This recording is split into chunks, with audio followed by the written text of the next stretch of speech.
about to have Two these cent, narcissistic 2 cents. conversations I with keep you. telling, You either gonna answer the I, question or you not. I keep telling you that you like diminish their wins by criticizing their opponents, the people that he beat. You criticize. You try to diminish the. You try to say that. I'm answering it. I'm answering the question. She asked me how did she talk bad about Shakur. I said she diminished his wins by talking down on his opponents by saying they trash. They was trash before he actually fights them and after he fights them. To? Who did I say? Who did T.O., Brian Oman Jr. I call Brian Oman Jr. trash? You did that one early. You know what I'm saying? Did I call him trash or did I critique him and say the things that Devin was going to be able to take advantage of in the fight?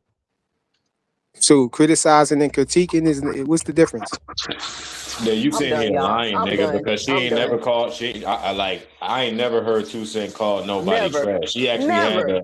She actually had a thorough analysis. This dude lying. She talked about Brian Norman's lack of footwork, his lack of speed. She made me pay attention to shit that I ain't even, that I ain't really know was a real skill deficit against Devin Haney. Like, she was actually breaking shit down.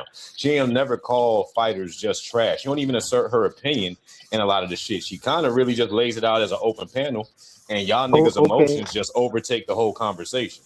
And then y'all try to... So say you don't like my answer I gave her, but I gave her an answer though. But you gonna answer my question though? Are you a Tank fan? I'm a boxing fan. I'm not talking to you, bro. I'm not, because I already know you tanked out, bro. You a Tankamaniac. But I'm asking her though. I'm asking the queen. When have you ever heard me get up here say I'm asking the queen, Tank? bro. You saying? Oh, you talking to her? Yeah, you a queen, my bro. bad, I'm talking to her. My fault. Yes, I am a Tank fan frequently. Oh, okay, dang. Why you don't want nobody to call you a Tank fan then? Why you don't want nobody to call that out? Why? Several times. How many times I gotta explain it? I guess that says enough then. It's diabolical. But hold on, I gotta order a coffee. Hold on.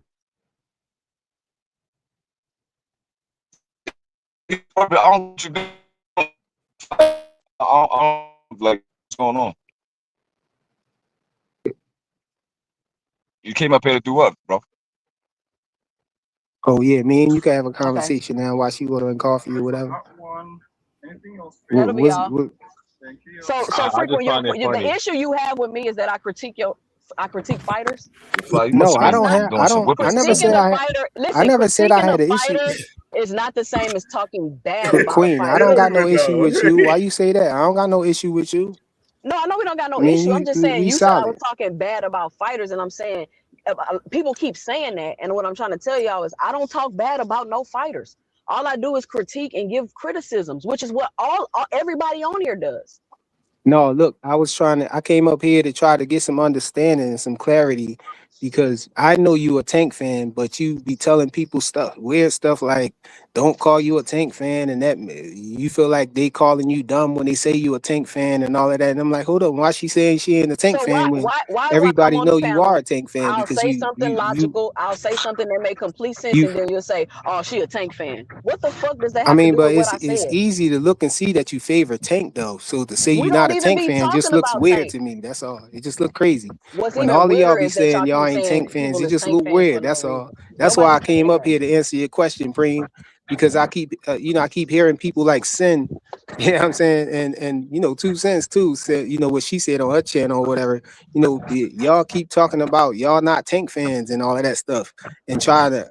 I don't know. Y'all say, "Oh, I'm fans of the sport," and y'all try to act like y'all ain't fans of the fighters too, but y'all is, man. I'm a boxing fan. You can't make me a fan of nobody just because I don't like the bitch ass shit that you're I keep saying the same thing, bro. You talk crazy about. Nobody's more fanned out than a group of grown ass men calling themselves Hanos Clan meeting on the internet to Johnson bounce a 20-year-old fighter. Nobody's more fanned out than that. Fuck out of here, nigga.